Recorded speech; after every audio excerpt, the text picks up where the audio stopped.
The cantina on Station Theta 9 reeked of fermented kelp and burnt ozone. Jaro sat hunched over his third glass of something the Ventaxian bartender swore was safe for human consumption, though the way his throat burned suggested otherwise. Around him, a dozen species from across the galactic collective mingled in various states of intoxication. Humans, grunted Prex, a slug-like Malusian whose translator box wheezed with age. Always so desperate. So lonely. Jaro's crewmates roared with laughter. They'd been ribbing him for weeks about his lack of companionship during their long-haul freight runs through the outer reaches. Being the only human on a mostly Krillian crew meant enduring their particular brand of cruel humor. It's not my fault your species breeds like radiation-resistant bacteria, Jaro shot back. But his heart wasn't in it. Truth was, human colonies were few and far between out here. The chances of meeting another human, let alone a human woman, were astronomical. I bet you'd marry anything at this point, Prex gurgled, his eye stalks swaying with amusement. Even a Quarian cave beast. The table erupted in hoots and clicks. Jaro drained his glass, the alcohol loosening his tongue. You know what? I would. I'd marry the ugliest creature in this entire sector if it meant having someone who gave a damn whether I made it back from a cargo run. The words hung in the stale air for a moment before the laughter resumed, twice as loud.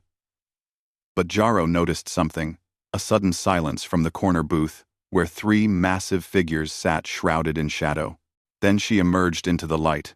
The female was easily 7 feet tall, with mottled gray-green skin that looked tough as starship hull plating. 4 arms, each corded with dense muscle, flexed as she stood.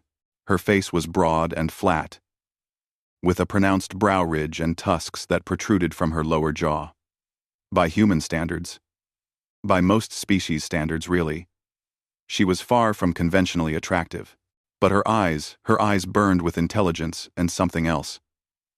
Pride, perhaps, or challenge. Behind her, an even larger figure rose. The male stood nearly 8 feet tall, his 4 arms thick as reactor pipes.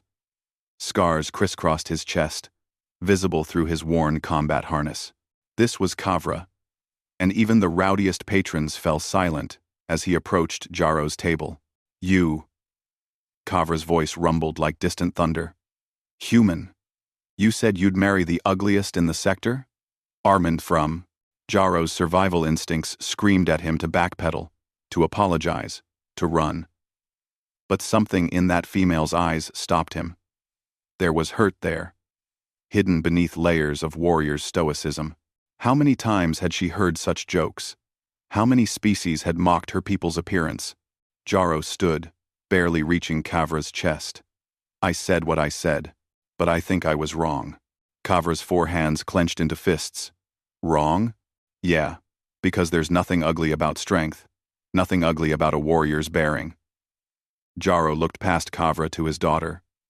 Nothing ugly about pride and honor. The cantina held its breath. Then Kavra laughed, a booming sound that shook the recycled air. Pretty words from a tiny human.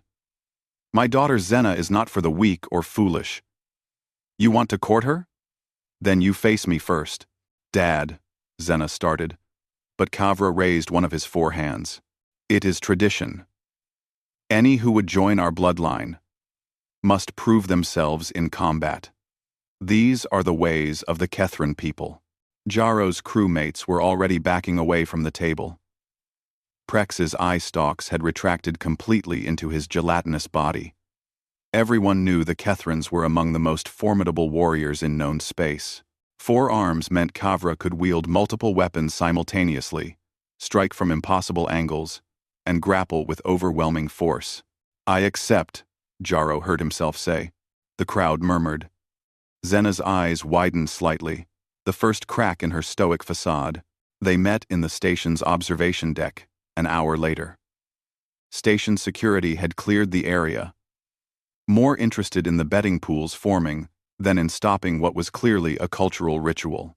Kavra had stripped to his waist, his 4 arms rolling through warm-up exercises that would have torn a human's shoulders from their sockets. Jaro stood across from him in his standard-issue cargo pants and undershirt, looking absurdly small. "You may use any weapon," Kavra announced. "I will use none. It would not be honorable, given our size difference." "I don't need weapons," Jaro said quietly. Kavra's eyes narrowed. Then he charged. What happened next would be analyzed and debated in cantinas across the sector for years to come. Kavra came in like a freight hauler, 4 arms reaching to grab, to crush, to overwhelm with pure physical superiority. But Jaro wasn't there. Humans hadn't conquered Earth by being the strongest or fastest. They'd done it through pattern recognition, through adapting, through an almost supernatural ability to read movement and exploit weaknesses. Jaro had spent 6 months on his first posting watching Kethran dockworkers. He'd studied their balance, their rhythm, the way their 4-armed physiology created both advantages and exploitable gaps. He slipped under Kavra's guard, using the larger being's momentum against him. Not to hurt, Jaro had no illusions about damaging someone with Kavra's mass, but to frustrate, to tire, to demonstrate something the Kethran warrior hadn't expected: skill. For 20 minutes they danced across the observation deck, stars wheeling beyond the viewport. Kavra's 4 arms struck like pile drivers, but Jaro flowed like water, always just beyond reach. He didn't try to win, he couldn't win, not in any conventional sense. But he didn't lose either. Finally, breathing hard, Kavra stepped back and raised all 4 hands in a gesture Jaro didn't recognize. "Enough!" The warrior's voice held something new. "Respect. You cannot defeat me, human. But you have proven you will not be easily defeated either. This is acceptable." Zena stepped forward, and for the first time, Jaro saw her smile. It transformed her face, made her warrior's bearing soften into something approaching beauty, not despite her appearance, but because of everything it represented. "You fought for my honor," she said, her voice surprisingly gentle. "Without mocking, without cruelty. This is rare." Jaro grinned, tasting blood from a split lip he didn't remember getting. "So, is it too early to ask what Kethran courtship traditions involve? Because if they're all like this, I might need to hit the gym." Kavra's laughter boomed across the deck once more. "Welcome to the family, human Jaro. May your children inherit your courage and your foolish bravery in equal measure." As Zena extended one of her 4 hands toward him, Jaro realized something. His crewmates had been wrong. He wasn't desperate or lonely. He'd just been looking for someone who understood that strength came in many forms, and that honor mattered more than appearance. Besides, he thought as Zena's powerful hand engulfed his own, who needed conventional beauty when you could have a partner who could carry twice the cargo and watch your back in 4 directions simultaneously?